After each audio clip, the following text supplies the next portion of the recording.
Good afternoon. Thank you for coming for my session. So my name is Nsikak Thompson. I'm an Android engineer at League. Basically, what I do is mobile core services for most of our mobile apps. So I work on the mobile platform team. Okay. So today I'll be talking about robust observability for mobile apps. Do we have mobile engineers in the house for Android, iOS? Oh, okay, nice. Okay, so I know we understand the difference between mobile apps and SDKs.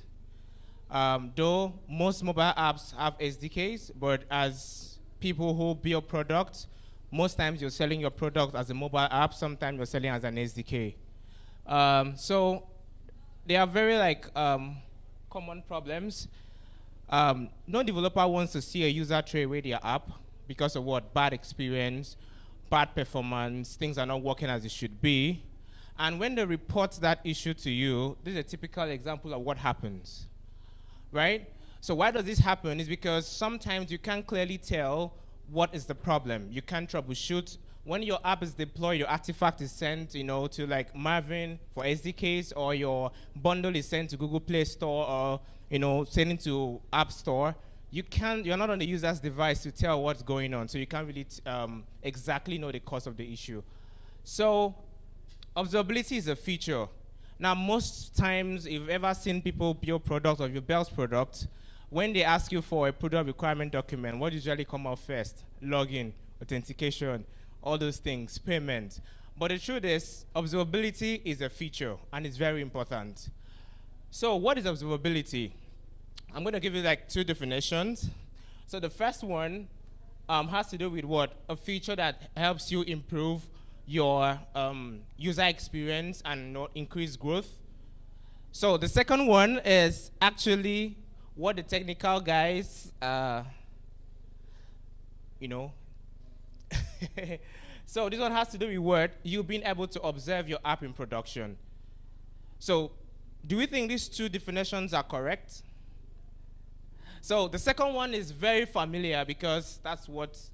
Now the first one is the actual value that a product wants, right? Sometimes as software engineers, we just want to build stuff for the fancy and how it makes us feel. But the truth is, it is the value that you give, to your users that actually matter. So why is it important? First, it helps you debug issues. When you have good observability, you can tell what happens. You can tell when things fail. You can tell when your app is not performing how it should. You can check for regression. You can check for crashes. And what it helps you do is that over time, if a user reports an issue, looking at your observability tool, you could point out and see like the stack trace of why did your app crash, on what devices did it crash, on what version of operating system on the device did it crash, and all this information. Secondly, performance optimization. How long did it take your app to start? How long does it take your UI to load? Those are very important information you need to know to be able to ensure that the user is having the right experience that it should. So the next one is understand the user behavior. What is the user doing? At what point do they get stuck?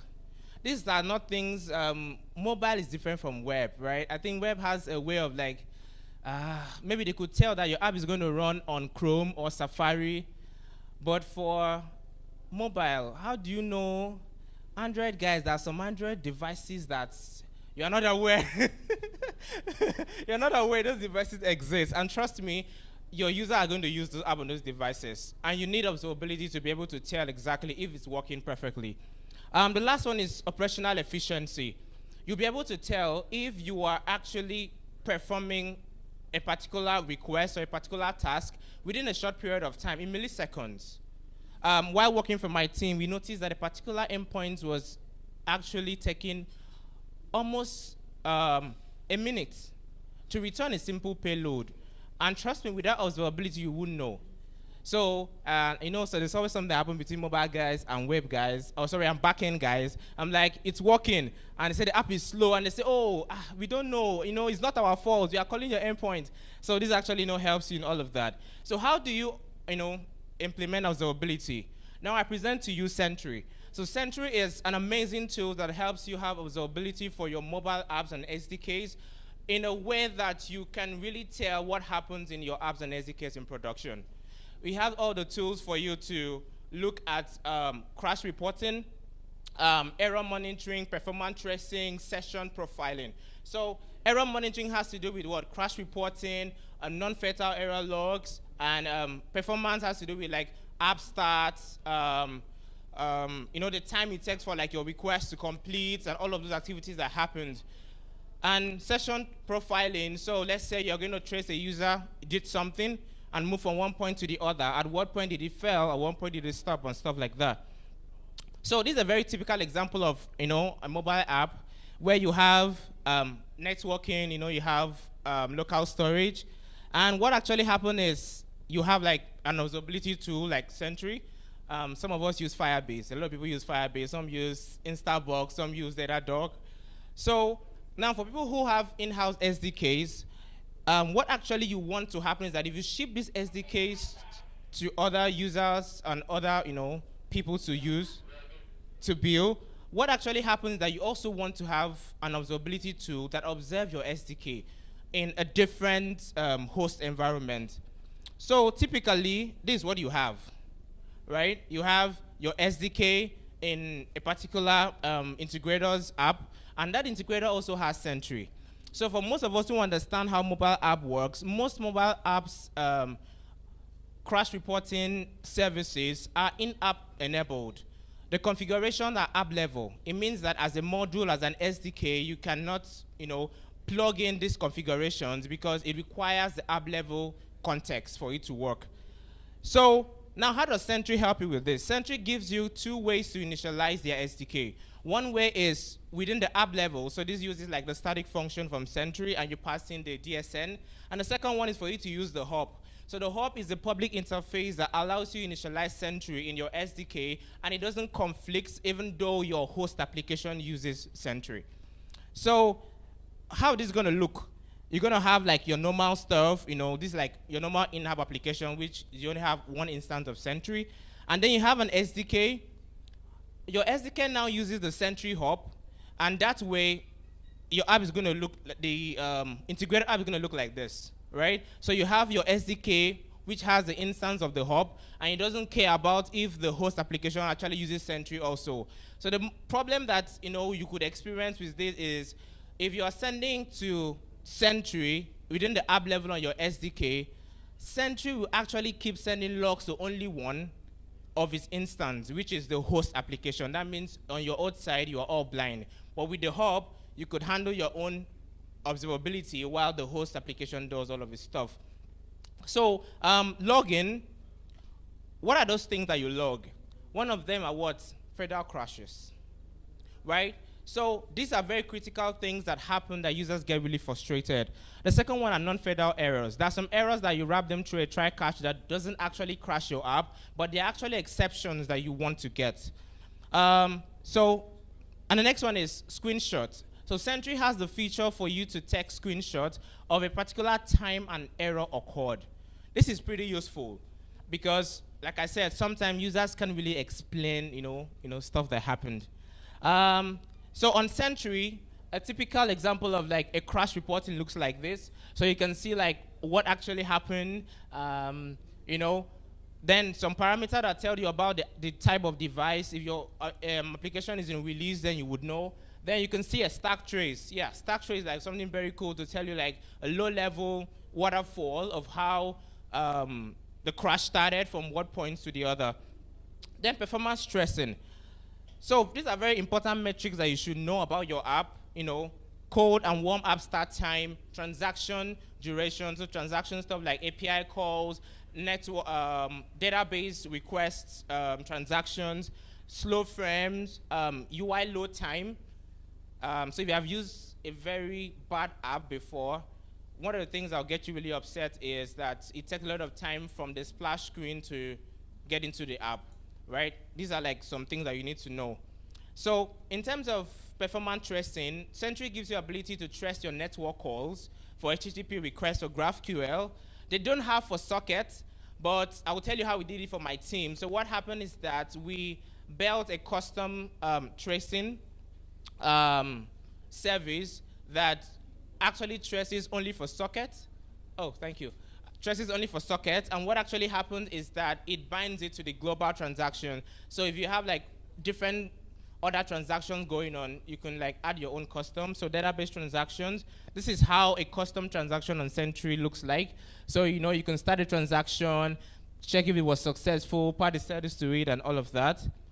So yeah, so this is how you have like a typical transaction on Sentry. So this is like the demo like I did. You can see how long it took those API endpoints, to deliver the response. These are something you want to know. If you are using building an app that has a lot of API calls, you want to know how much time it takes. Then metrics. Observability metrics are a way for you to make sense out of the data that you collect, because you can't just be collecting data without making sense out of it. So you actually want to know like what's the error rate of your application, the crash session rates, the unique user crashes, just everything, putting all of this together. You need to know like the overall experience. You're having one app, two apps, and all of that. So this is an example of how metrics looks on Sentry dashboard. So on Sentry, you can collect all of your observability data, and you can create a dashboard from it where you can see data in a more visual and more like understandable way. Then alerts. Sentry allows you to create alerts. So let's say something happens and you want to hit it on Slack. You have a specific feature team. You want them to be aware of the errors that happen within their feature. You could send it to whatever tool that you use to whatever, they support these different tools. I know most of us are familiar with it. So for apps, Sentry allows you to do custom tracing, automatic tracing, crash reporting, and login exceptions and other messages. But for your SDKs, you can only have custom tracing and login exceptions. You cannot handle crash reporting like actual ANR errors and all of this stuff. So all the resources you need, you can get it from docs.sentry.com. So you get started. It's pretty simple. And thank you. One word. Oh, sorry. Log everything, like I said. Thank you. I don't know if you have any question. Oh, okay. Is there a mic? Yeah, thanks for the presentation, right? I have a couple of questions. Yeah. I see that this is a very useful tool for like QA teams, right? Who are testing like applications and want to see like what's going on. For example, you want to see like the API logs and all of that. I just wanted to ask for a recommendation, right, on what observability tool you recommend for a mobile QA team that would be able to sort of capture maybe screen recording, do login, and also API calls and things like that. That's the first question. Then the second question is, you talked about metrics, right? My question is around what sort of metrics you measure, right, for SDK that you wouldn't measure like in a normal application, right? And yeah, finally, who should own observability in like a team where it's not really like a culture? Should you hire an observability engineer? Of course, it's costly. Or should a product manager or engineering manager own like the observability dashboard and the metrics that are coming out of the tool? Thank you. Good question. The first one, I recommend Sentry. Sentry does a whole lot of things that you want to make it more powerful. You can also make sure that you have observability from your mobile, your backend, the web. All of them can come together, and it's always easier for you to like link up stuff from your mobile to the backend. So I recommend Sentry. The second question has to do with sorry, what was it? The second question has to do with, so for your metrics. So on your SDK, you cannot really track crash sessions, but you can track the performance of API calls. You can track like, let's say you have like a network request or database calls. Those kind of things you can build custom transactions for. Yes, you can track them. But for crash reports, you can't get all of that. Then the last one, observability is what everybody should own, because if every team owns a feature, it's the responsibility of the team to know how that feature performs. It's also important for managers too, because of course, what are you managing? If you're managing people to build stuff, you need to know how that stuff works. So observability is a feature owned by everyone. Though for some teams, they have like, for mine, we have like a team that build tools for observability. But what we do is that we build and we train other teams how to use the tools. So thank you.